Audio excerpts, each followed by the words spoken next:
안녕하셨습니까, 성도님 여러분? 안녕하세요. 찬양대원이 요번에 다 바뀌었습니다. 할머니들은 다 어디 가셨고 오늘 내려가시는데 보니까 제가 전번에 혼났습니다. 그래도 그렇게 말씀을 드리니까 신경을 쓰고 똑바로 탁탁탁 내려가셨잖아요. 사실 저희 교회 주력 부대입니다, 여러분들이. 재벌로 따지면은 지주회사입니다, 찬양대가.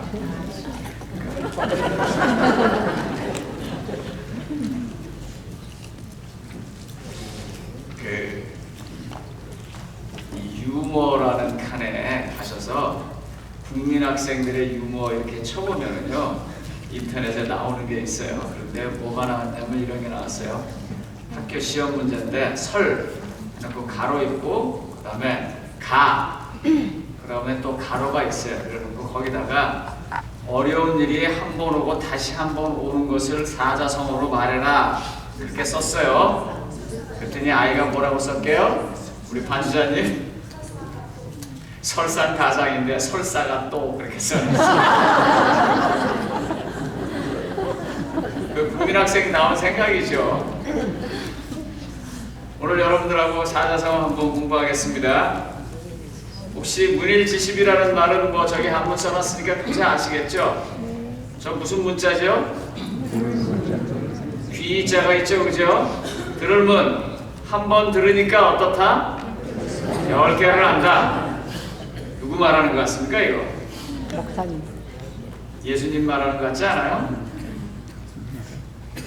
마태복음 9장 5절 오늘 본문은 이렇게 말합니다. 내 죄사함을 받았느니라 하는 말과 일어나 걸어가라는 말 중에 어느 것이 쉽겠느냐? 무슨 얘기인지 다 아시죠? 이거 설명하기 전에 먼저 문일지십이라는 말부터 간단하게 설명하겠습니다. 공자는 3,000명의 제자를 뒀다고 합니다. 지금 이 이야기는 그 공자가 그의 제자 중에 하나인 자공에게 아내에 대해서 물으면서 하는 이야기로 공야장편에 나오는 내용입니다. 저도 그 논어를 봤습니다만 그 한문으로 되어 있는 거 제가 다 읽지도 못하고 풀어놓은 주석책을 보기는 했습니다. 자공은 굉장히 현실적인 제자였었습니다. 똑똑했어요. 그래가지고 이 공자 선생님이 뭐라고 말하는 것을 잘 듣고 또 그것을 현실에 잘 적용했기 때문에 재산을 많이 모으고 아주 잘 사는 제자였었습니다. 그런데 반해서 아내는 아주 가난했지만 총명했고 영리했을 뿐만 아니라 특별히 그 자기 길이 아니면 절대로 가지 않냐고 인의 원칙에 서서 살았던 사람입니다. 그래서 늘 공자는 이 아내를 참 좋아했는데 아시는 것처럼 그 아내가 32살의 요절합니다. 일찍 죽습니다. 그래서 공자가 아내가 죽자 뭐라고 말했냐면 하늘이 나를 버렸다, 하늘이 나를 망치겠다 그랬어요. 이제 그런 아내를 보고 자공에게 공자가 물었습니다. 너하고 아내하고 누가 더 똑똑하냐? 그랬을 때 이제 자공이 한 말 중에 나오는 말입니다. 아내는 하나를 들으면 10개를 깨우치는데 어떻게 감히 제가 아내하고 비교를 하겠습니까? 저는 하나를 알면, 하나를 들으면 2개 알면 다행인데, 그때 나오는 말이 저기 말하는 것처럼 문일지십이라는 말이 나옵니다. 한 번 들으면 10개로는 아내하고 나가 어떻게 비교되겠느냐. 이 마태복음에 있는 얘기도 비슷한 얘기입니다. 지금 아시는 것처럼 마태복음 9장 5절에서 내 죄사함을 받았느니라 하는 말과 일어나 걸어가라는 말 중에 어느 것이 쉽겠느냐 하는 얘기는 여러 가지 내용이 여기 깔려 있습니다. 좀 먼저 마태라는 사람으로부터 조금씩 공부할 게 필요합니다. 마태복음은 아시는 것처럼 어떤 사람은 AD 45년에서 50년쯤에 쓰였다 그렇게 말하는 사람도 있고, 어떤 사람은 AD 60년에 쓰였다 그러는 사람도 있고, 뭐 지각각 다 다릅니다. 그리고 누구 말이 맞는지 알 수도 없습니다. 한 가지 확실한 거는 AD 70년 전에는 쓰였다는 것입니다. 그러면 왜 AD 70년 전에는 쓰였는가? 마태복음에 보면 예루살렘 성전에 관한 얘기가 실물 있는 그대로 놓고 하는 얘기가 많이 나오기 때문입니다. 만약에 마태가 AD 70년 이후에 썼다면 성전이 무너진 것에 대해서 꼭 기록을 했을 텐데 그걸 안 한 거 보니까 AD 70년 전에 쓰였다라고 학자들이 이야기를 합니다. 예수님께서 돌아가시고 몇십 년이 지나면서 초대교회는 핍박을 당하고 어려웠습니다. 그 당시 사람들은 생각하기를 예수님이 당장 올 것이라고 생각했는데 1년 지나도 안 오고 5년 지나도 안 오고 10년 지나도 안 오고 이런 상황 속에서 마태복음을 기록했을 것이라고 생각합니다. 유대인들이 그들을 핍박하고 유대인들이 그들을 핍박할 때마다 구약 성경에 근거를 뒀을 때 마태복음은 구약 성경에 있는 많은 예언들을 인용하면서 그것이 예수님에 의해서 성취되었다라는 것을 말하는 책입니다. 전승에 의하면 사도 마태는 15년간 팔레스타인 지역에서 전도 사역을 하고 그 다음에 이방 나라로 떠났는데 아시는 것처럼 인도에 가서 자기의 모든 걸 다 마쳤을 것이다. 뭐 여러 가지 이야기들이 있습니다만 그건 모릅니다. 아무튼 팔레스타인을 떠나서 여러 군데에서 전도를 했습니다.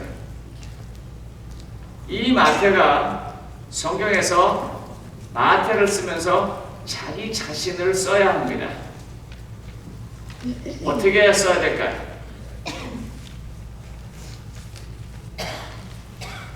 만약에 이제 우리가 올해 교회를 다 짓고 이제 성전을 다 건축하고 난 다음에 그거를 이제 우리 정장모님한테 건축위원장이니까 그 성전 건축사에 대해서 이제 쭉 써서 하나의 그 기록물을 남기라고 부탁을 한다고 해보세요. 그럼 이제 거기 뭐 건축할 당시에 담임 목사 누구였었고 수석장로 누구였었고 건축위원장은 누구였었고 뭐 이제 뭐 쭉 쓰면서 여러 가지 그 내용들을 기록할 것입니다. 건금을 누가 얼마를 냈고 그 다음에 건축 예산 어디였고 막 그런데 건축위원장님 그때 건축위원장이 뭘 했다고 하는 얘기를 본인이 써야 할 때 어떻게 쓰시겠어요? 막 자랑해서 쓰시겠어요? 아니면 할 수 있는 대로 간단하게 그저 사실만 적게 그렇게 쓰시겠어요? 간단하게 사실만 쓸 거예요. 그게 인격이 갖춰진 사람들의 태도입니다. 근데 이 마태복음이 마태가 썼어요. 그런데 마태복음 9장에는 마태가 어떻게 예수님을 믿게 되었는지에 관한 내용이 나옵니다. 어떻게 쓸까요? 막 쓸까요? 막 그냥 쓸까요? 아니면 중요한 사실만 쓸까요? 이 마태복음 9장은 그런 것입니다. 아시는 것처럼 누가복음에 보면 레위라고 말합니다. 유대인들이 흔히 가지고 있는 두 개의 이름입니다. 히브리식 이름은 레위이고 헬라식 이름은 마태입니다. 그는 세관에 앉아서 사물을 보는 사람이었습니다. 그런데 마태복음 9장 9절 10절에 있는 얘기는 무슨 얘기냐면 예수님이 지나가다가 이곳에서 마태를 부르는 내용입니다. 마태복음 9장 9절 10절 보겠습니다. 예수께서 그곳을 떠나 지나가시다가 마태라는 사람이 세관에 앉아있는 것을 보시고 이르시되 나를 따르라 하시니 뭐라고 그랬어요? 일어나 따르니라. 이게 다예요 그냥. 그리고 마태복음 9장을 쭉 읽어보면 마태가 집중한 것은 바로 세리이고 그 당시 사람들의 관념으로 죄인이라고 불리우는 자기를 불러주신 예수님의 정신에 대해서 많이 기록하고 있습니다. 그래서 저기 기록한 내용이 뭐냐면 의사가 누구한테 필요하다고요? 아픈 사람한테 필요하다. 건강한 사람에게는 의사가 필요 없다. 나는 죄인을 불러러 왔다 하면서 자기 자신을 전혀 미워하지 않습니다. 그냥 있는 그대로 말하고 그럼에도 불구하고 죄인인 자기 자신을 예수님이 불렀다 그렇게 말합니다. 사실 마태가 그 기록을 하면서 자기 자신을 방어할 수 있는 내용이 많이 있습니다. 그래 세금 누가 거둘 거야 그러면? 세금 가지고 공적인 사역을 이 사회를 돌아가게 하는 일을 못할 거야? 그렇게 하면서 자기 자신을 많이 변호할 수도 있어요. 근데 마태가 그렇게 하지 않고 담담하게 이렇게 기록합니다. 예수님은 죄인을 불러러 왔다. 그리고 그 죄인 중에 하나인 내가 그때 부름을 받았다. 그냥 그렇게 딱 써버립니다. 이게 마태의 내용이에요. 그런데요, 제3자가 마태를 기록한 내용은 조금 다릅니다. 누가복음 5장 27절로 28절에 보면 마태라는 사람이 나옵니다. 그 후에 예수께서 나가사 레위라는 세리가 세관에 앉아있는 것을 보시고 나를 따라 하시니 뭐요? 그가 모든 것을 버리고 일어나 따르니라 했어요. 조금 달라요, 표현이. 그냥 일어나서 갔다 그래가지고 그냥 바로 이렇게 간 것만 나오지만 누가복음에 보면 예수님을 따르기 위해서 마태가 모든 것을 다 버린 것이 언급되고 있습니다. 바이너스는 시대소망 272쪽에서 이렇게 말합니다.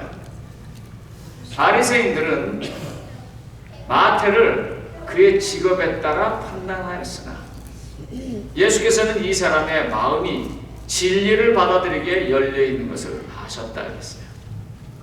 혹시 오늘 교과 공부하시다가 그런 질문 하신 분 안 계신가요? 김일성이나 김정일이도 구원받습니다 하고요. 네? 왜요? 성령께서 어떻게 하신다고요? 분노하지 아니하시고 성령께서 어떻게 하신다고요? 근심하시고 슬퍼한다고 그랬어요. 왜요? 누구라도 하나님은 사랑하시니까요. 그 사람이 죽기를 원치 않으니까요. 그러니까 그 사람이 잘못하면 아유 나쁜 자식하고 혼내주는 게 아니고 가슴이 아픈 거예요. 내가 잘 모르는 사람 남의 집 자식이 그러면은 화가 나지만 내 자식이 그러면 어떻게 해요? 안타깝고 미안하고 답답하고 그러잖아요. 그게 성령님의 마음입니다. 똑같이 바리새인들이 세리라고 하는 직업으로 그 사람을 판단하는 데 반해서 예수님은 그 사람의 마음이 진리에 열려있는 걸 보고 갔습니다. 그래서 그가 주님께 도움을 구한다 그랬어요. 이 같은 책 273쪽에는 이렇게 말합니다. 마태는 모든 것을 버리고 일어나 쫓았다. 마태는 모든 것을 버리고 일어나 쫓았다. 마태의 마음에는 주저함이나 의심도 없었고 이익이 남는 사업과 가난과 곤란으로 바뀌어지려는 생각도 하지 않았다 그랬어요.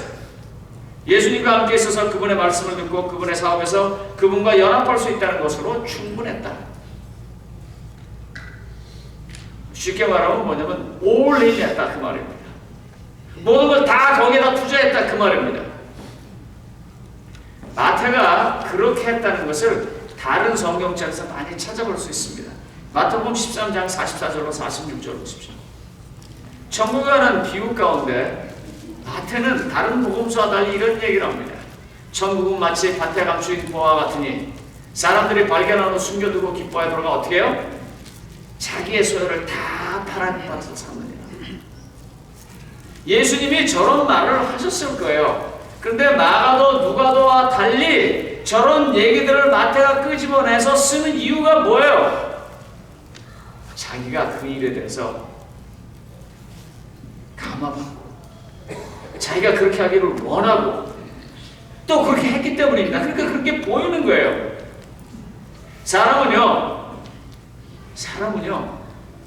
자기 그 식대로 모든 게 다 표현이 됩니다.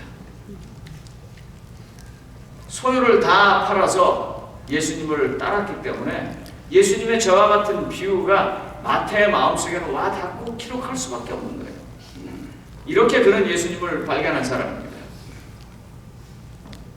근데 아시는 것처럼요, 지금 이 예수님의 이 이야기를 쭉 집어넣으면서 마태가 이야기하는데 조금 다릅니다.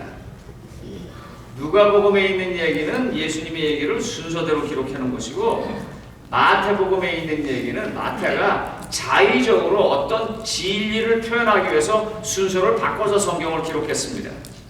그러니까 그런 것들을 좀 아시면서 이 이야기를 봐주십시오. 누가복음에 근거를 한다면 누가복음에 있는 얘기가 순서대로니까요. 예수님은 베드로 등 어부를 부르셨고 이제 마태도 부르십니다. 예수님 쪽에서 거의 지금 도박을 하시는 겁니다. 여러분 요즘 한국에서 이제 대통령 후보 나간다는 사람들이 여기저기서 사람을 끌어들입니다. 그런 중에 특별히 문재인이라는 사람 밑으로 요즘 뭐 대학 교수며 재벌 회사에 다니는 사람들이 많이 모인다 그래요. 왜? 그 사람이 대통령 될 것 같으니까 이제 거기를 가는 거예요. 그런데 아시는 것처럼 그분은 이 중도 좌파입니다. 그런데 이 우파에 살았던 재벌들이나 아니면 대학 교수들이 가니까 사람들이 막 비난을 해요. 그랬을 때 그분이 말해요.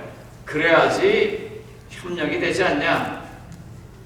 오늘날도 그런데 예수님 당시에 큰 일을 하시겠다고 하는 예수님이 제일 먼저는 무식한 어부들 부르고 두 번째는 그 당시에 그 시대 사람들에게 손가락질 받는 세리를 불러가지고 자기 제자로 만들겠다고 했을 때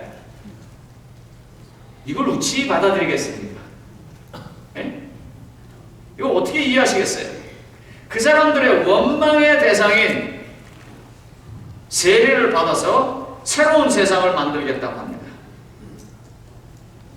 지금 이렇게 세리가 마태가 불려집니다.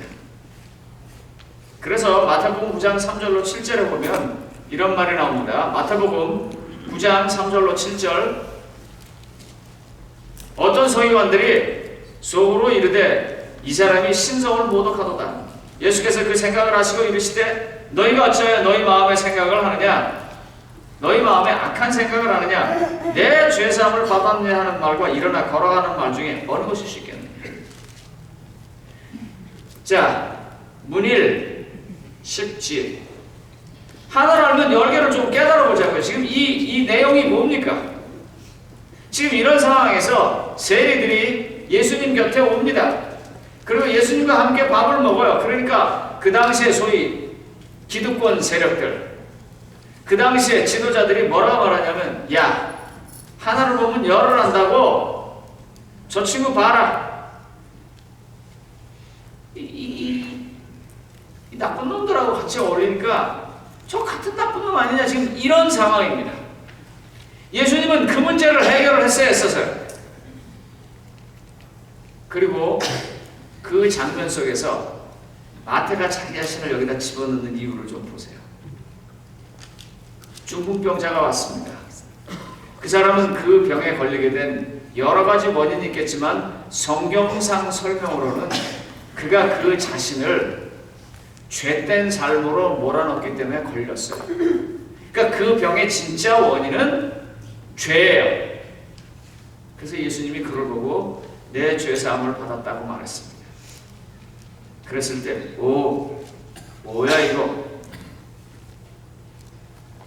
그때 예수님이 말합니다. 오케이, 나를 안 믿는 모양인데 내가 말로만 죄사함 받았다 하는 말하고 저 사람을 이렇게 세우는 일하고 너희들 판단하는 어떤 게 더 쉬운 일이라고 생각하고 어떤 게 더 어려운 일이라고 생각하냐. 여러분들한테 여쭤볼게요.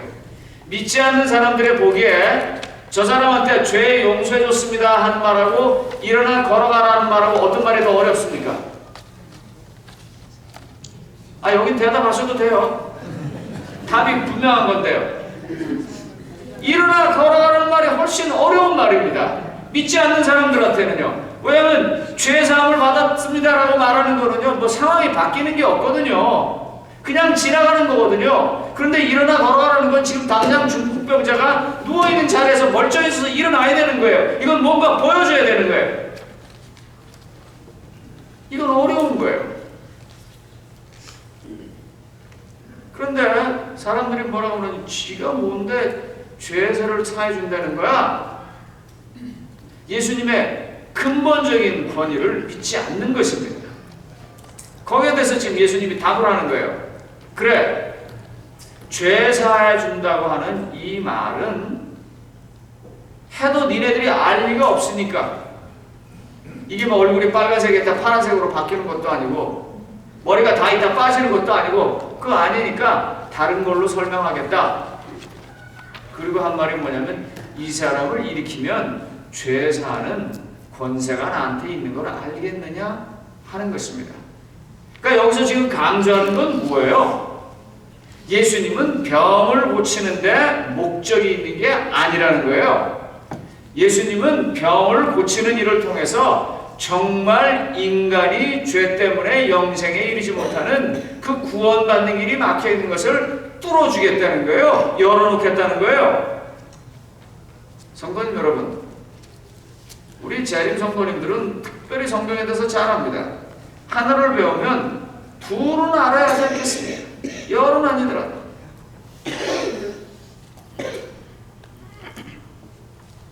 그런데요, 이 세상에서 보면은요, 일어나는데 집중하다가 죄 사는 걸 잊어버리는 사람들이 많이 있습니다.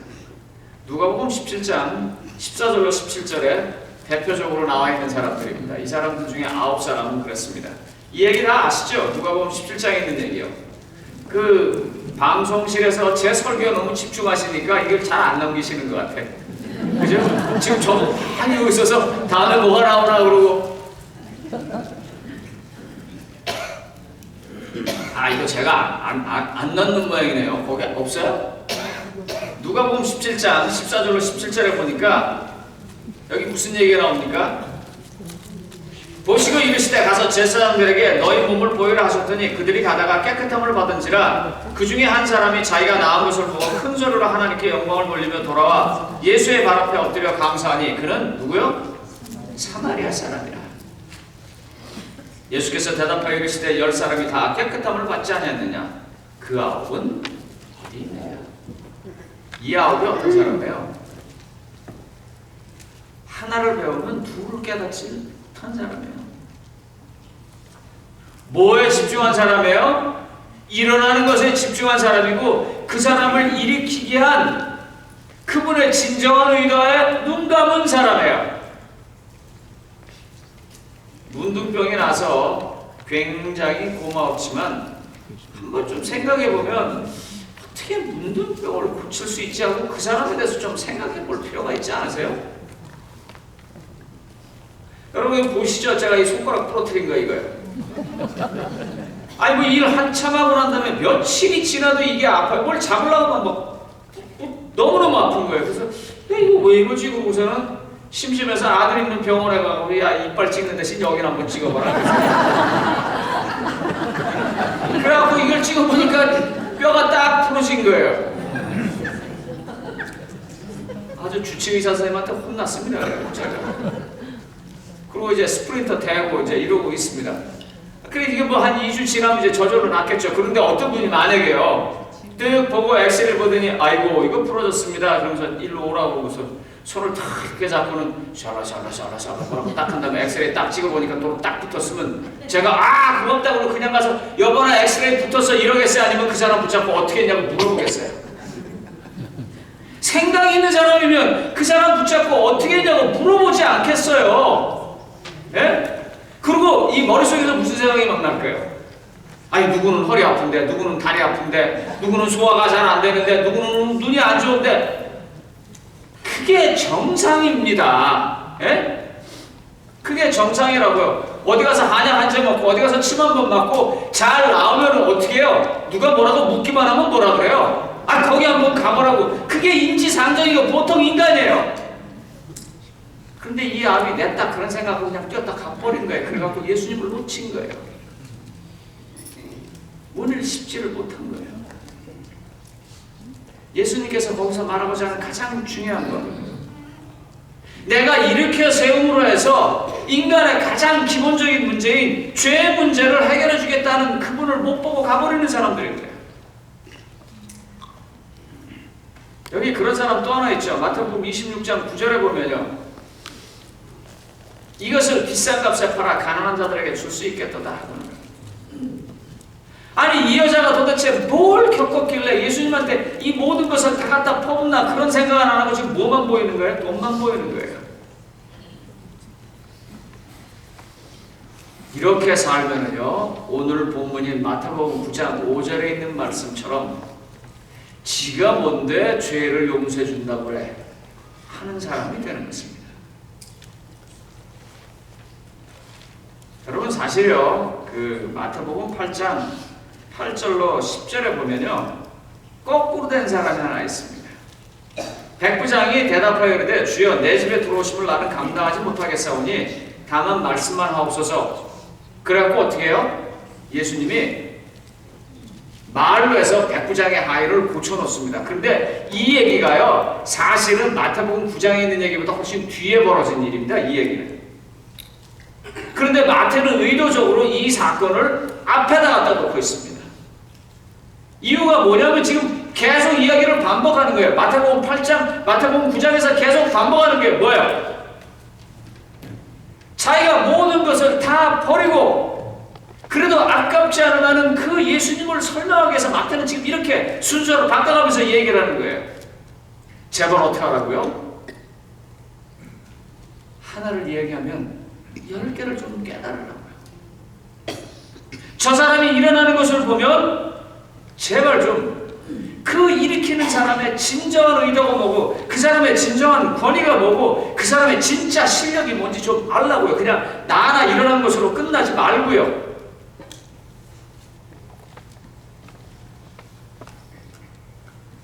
지난번에 마라톤 하는데 아침에 나갔다가 거기서 밥을 먹는데 이제 그 제 옆에 앉으신 분들이 저희 교회와 교인들은 아닙니다. 다른 교단의 교인이신 것 같은데 그 건강을 좋아하시는 분들이라서 보니까 잡수시는데 그 참 신기한 것들 갖고 오셨어요. 뭐 전부 10% 그러면 알죠, 뭐지? 거기에 무슨 전부 견과류 들어가고 그래서 이제 제가 이렇게 먹는데 뭐라고 얘기하다 그래요. 그 누가 왜 이러냐고 그랬더니 이렇게 쳐다보면서 그래요. 아니 더 잘하시면서 왜 그러시냐고. 그러면서 그분이 이렇게 말해요. 뉴스타트에 3가지만 해도 복 받는데요. 제대로 먹고 뉴트리션, 그 다음에 이름 뭐예요? 엑서사이즈, 운동하고 그 다음에 물만 마셔도 사람이 그거 3개만 해도 건강하다는 거예요. 그분 우리 교인이 아닌데 그렇게 말해요. 그래서 제가 그분한테 그랬어요. 맞습니다. 근데 진짜 맞는 건 티입니다. 내가 그랬어요. 물만 마시고 운동하고 제대로 먹기만 해도 건강을 회복할 수 있도록 그런 것들을 다 안배내 오신 하나님, 그분을 트러스트인가 하나님을 믿는 것이 가장 중요한 것입니다. 그랬어요.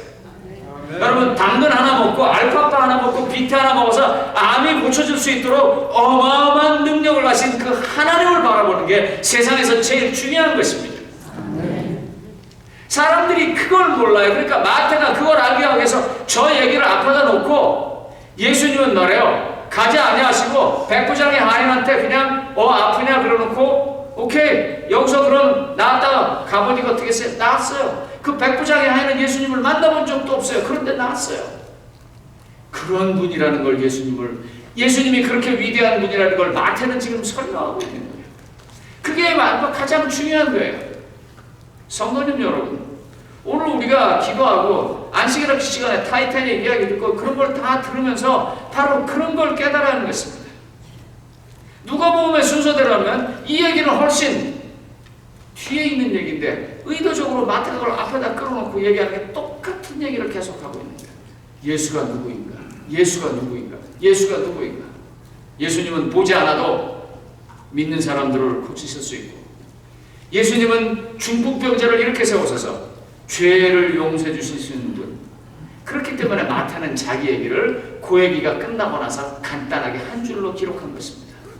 예수가 나를 불렀고 그래서 나는 갔다. 충분히 설명이 되지 않습니까? 죄를 용서해 주실 수 있는 분이 나를 불렀고 그래서 나는 갔다. 그리고 나는 그분의 제자가 됐다. 그거보다 더 큰 설명이 어디 있어요? 아멘. 예? 이 건축열에 아마 그렇게 쓸 거예요. 우리는 하나님의 성전이 필요하다는 것을 알았고 하나님께서 지어주실 것을 믿었고 그래서 우리는 했다. 하나님께서 하셨고 우리는 그분의 도구가 되었다. 그러는 것입니다. 그렇게 되는 거예요. 그런 것처럼 하나하나씩 하는 것입니다. 그런데 그런 걸 잘 모르는 사람들은 마지막에 이 소리 할 거예요. 계시록 6장 16절로 17절입니다. 계시록 6장 16절로 17절이에요. 이거 또 없어요? 이게 있네요. 산들과 바위에게 말하되 우리 위에 떨어져 보좌에 앉으신 이와 이 얼굴에서와 그 어린 양의 진노에서 우리를 가리라. 그들의 진노에 큰 날이 이르렀으니 누가 능히 서리요. 이거 모르고요. 병 고쳐준 거 쫓아다니고 이거 모르고요. 그냥 좋은 설교 들으려고 쫓아다니고 이거 모르고요. 지 기도해갖고 딸 어디 아들 무슨 좋은 대학 들어가는 거 정신없이 찾아다니면서 예수님을 놓친 사람들은 맨 마지막에 이런 소리를 할 것입니다. 그런 모든 것을 이루어주신 분이 하나님이라는 걸 알아요. 그 쟁점 한국사라는 책을 쓴 명지대 사학과 교수 한병기 박사가 이런 얘기를 했습니다. 위기의 시간일수록 과거를 경계하여 미래를 대비하는 진비의 마음가짐이 절실하다 그랬어요. 제가 사진 하나 보여드릴게요. 저는 저 사진을 볼 때마다 생각이 참 많습니다. 저 누구 같습니까? 가운데는 장근순 장로님이고 옆에는 오충환입니까?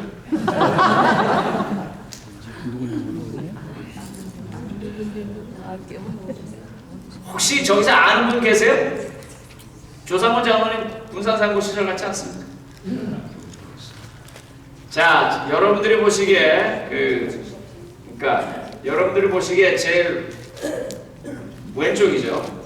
왼쪽에 계신 분이 장준하 씨입니다. 그 다음에 가운데가 문익환 목사님. 그 다음에가 이제 유명한 윤동주 선생입니다. 그리고 밑에 앉은 사람이 정일권입니다. 국무총리 하시는 분. 저분들이 다 용정에서 어린 시절 보냈던 친구들입니다. 저렇게 고등학교 시절에, 중고등학교 시절에 친구로 지내면서 그들의 인생이 한 사람은 사회주의자고 한 사람은 나만의 어떤 예전에는 반체제, 지금은 뭐라고 표현해야 되나요? 문익환 목사님은 또 나름대로 의미가 있는 분입니다. 그 다음에 윤동주 씨는 아시는 것처럼 젊은 나이에 독립운동으로 일찍 순교한 그런 아름다운 청년이고, 정일권은 박정희 대통령 시대 국무총리를 했던 현실의 기득권 세력이 되었습니다. 저 사람들이 만약에 저 사진을 찍을 때 앞으로 앞날이 어떻게 될 거다 알았다면 어떻게 살았겠어요?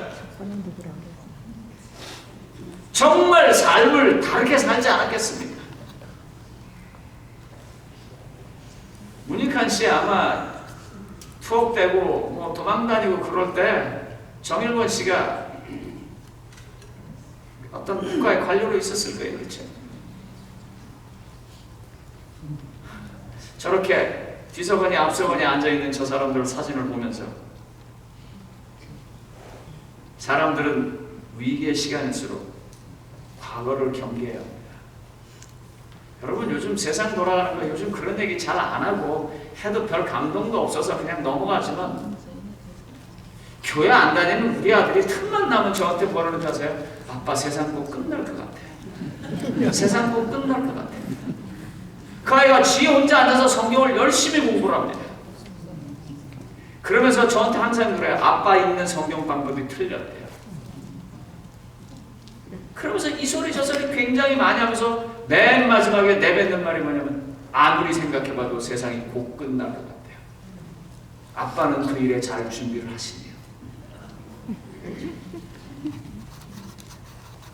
본능적으로 사람은 느끼고 있습니다. 그럴 때 준비 안 하고 있다가 계시록에 있는 말씀처럼 산과 바위가 떨어져서 내 얼굴로 가리오라 이렇게 말하실 거예요? 아니면 마태처럼 나는 예수가 불렀기 때문에 내 자리를 털고 일어나서 갔다 그렇게 말씀하실 거예요. 하나를 배웠으면 10개를 알아야지 않겠습니까? 우리의 신앙의 삶에서 이런 마태처럼 글을 쓰고 싶지는 않은지요.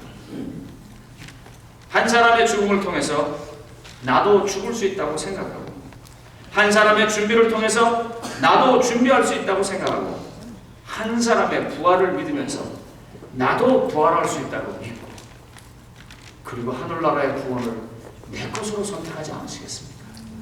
하나님은 지금 우리에게 그렇게 적용하기를 원하는 것입니다. 마지막으로 시대소망 273쪽에 있는 것을 다시 한번 보겠습니다. 그는 이익이 남는 사업이 가난과 고난으로 바뀌어지리라는 생각을 하지 않았다.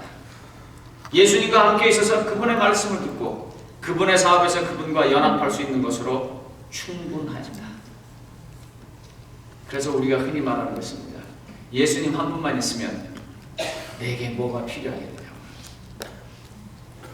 성도님 여러분, 오늘 읽은 말씀처럼 제목처럼 말입니다. 한번 들으셨으면 10개를 깨우치시는 여러분, 이제 앞에 10수를 좀 보시기 바랍니다. 내가 오늘은 기도에서 응답이 있었고 내가 오늘은 하나님으로부터 축복을 받아서 이거 있었는데 이 축복, 이 건강, 이 재물, 이 자녀의 잘됨, 이 모든 것들은 다 뭐라고요? 하나님께서 죄사함이 있다고 하는 걸 보여주기 위해서 보여주신 것뿐이라고요. 그래서 그 죄사함을 보여주시는 예수님 앞에 모든 것을 내려놓고 단번에 따라 나가시게 되기를 간절히 소망합니다. 마태는 그렇게 해서 오늘 우리에게 복음서를 통해서 말하고 있는 것입니다. 일어나 걸어가는 말과 죄사하는 말에 어느 것이 더 쉽겠느냐? 너희가 어렵다고 하는 것을 보여줌으로 해서 쉽다고 하는 죄사함의 권세가 내게 있는 것을 말하고자 한다는 마태의 그 진리가 10개로 깨우치는 일에 여러분 삶에서 나타나기를 바라면서 말씀을 마치겠습니다.